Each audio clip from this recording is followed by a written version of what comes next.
think I have, yeah. So I listed here the studies if you want to go do some extra reading. Here's the studies right there. But in cohabiting couples, you'll see more of the things that you don't want to see in relationships, right? So more disagreements, more domestic violence, more infidelity, more abuse, more alcohol and drugs being used, and at the end of the day, a higher rate of the dissolution of that union than married couples, right? Than divorce. Now some of those make sense, right? Like, well, if you're cohabiting, you've not made this big commitment, so obviously the breakup rate will be higher than the marriage where you've made a commitment. The other ones are more troubling though, right? Like, and this is where the issue of is it causation or correlation comes into play. Some of you listening to this might say, oh, well, that's just because the people that are cohabiting are already more likely to do these things, and therefore that's why the stats look like that, and not necessarily because they caused this. We're going to save that for Friday, but the idea is that it's what's called mutual causality. The idea being that it's both correlation and causation, and it's kind of an interconnected web, right? That it reinforces, cohabitation reinforces the bad habits and creates a environment where these things are more likely, right? So take infidelity.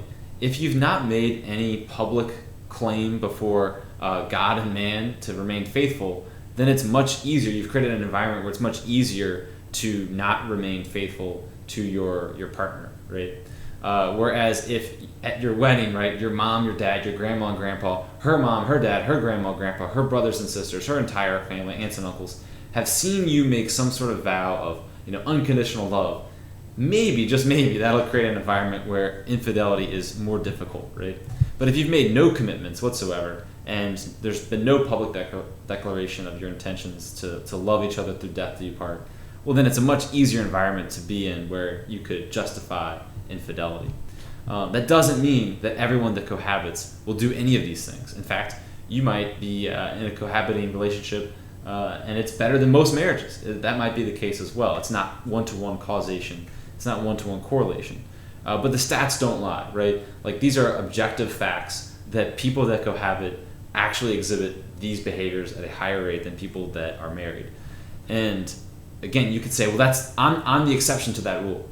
I think the coronavirus thing is at least showing us that that exceptionalism mentality doesn't always play out. Well, it'll never happen to America. I mean, I'm guilty of it too. During Mardi Gras, when I saw people dressed up as Corona bottles, I thought that was hilarious, right? Because we have this exceptionalism. It'll never happen to me. I think that's very true with cohabitation. Like, oh yeah, Ms. Flores, these things may be true, but not for me in my relationship. And then especially then, because you're definitely not thinking about this when you're cohabiting, it has a very strong negative effect on children.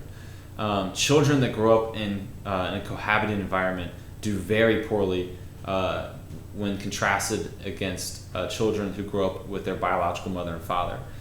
In fact, it's much more comparable to single parent home, socioeconomic upward mobility.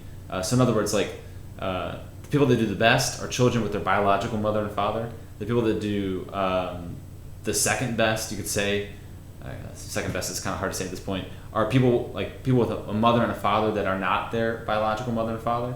But cohabiting couples' children perform about the same as for single parent households, meaning that there seems to, if you didn't know, they don't do as well. Okay, and it's not that difficult to see why, right? Like, without the presence of both a loving mother and a father in their home who love each other deeply until death do they part, a child's understanding of that kind of commitment, but also who that father is in the household, or who the dad is in the household, whether it's his biological father or not, because of cohabitation, could lead easily to any one of these things, right? And so child abuse is obviously much more common when, especially when the father is not the biological father of the child, right? 3/4 of children of cohabitation see their parents break up, what does it say, before the age of 16.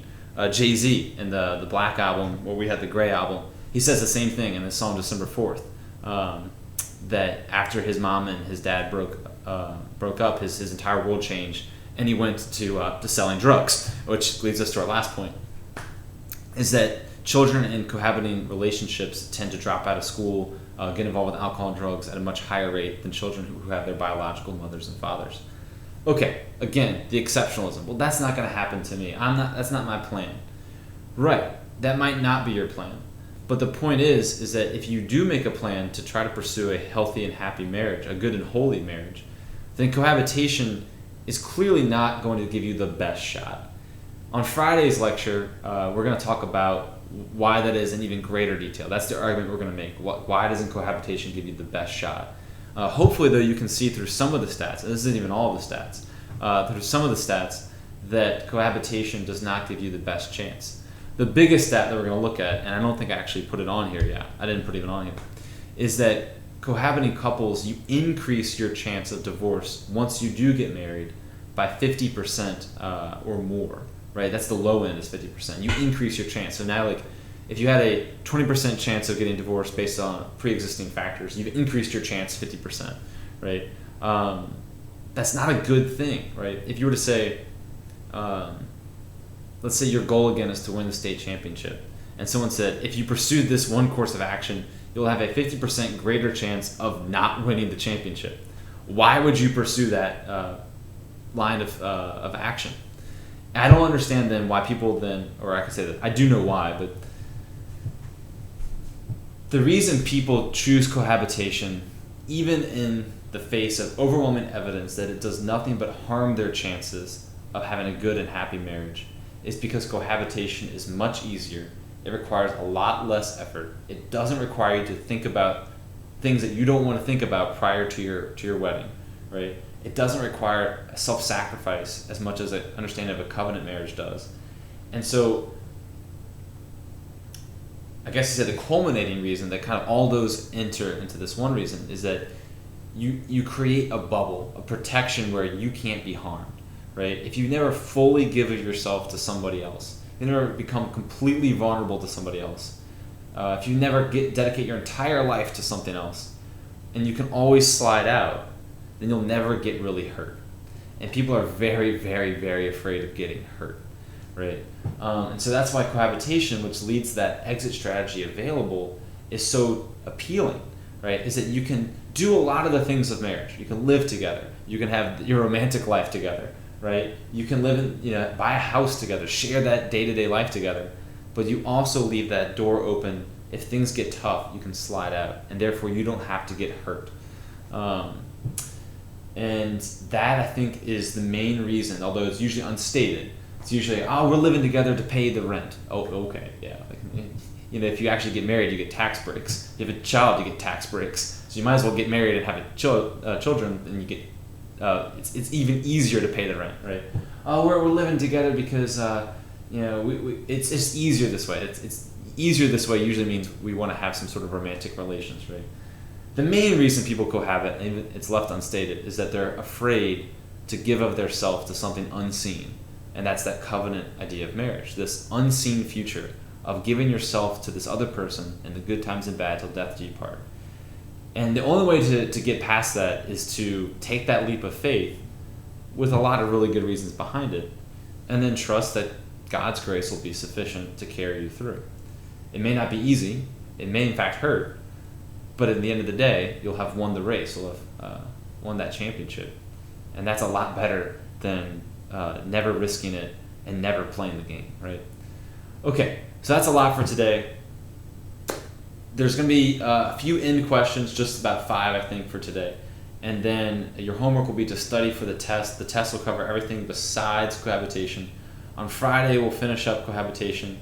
And then Thursday, you'll have 24 hours to finish the test, okay? And same thing as before, you can come in and out of it. Don't use your notes directly to answer the test, okay? Try to study beforehand and then take the test.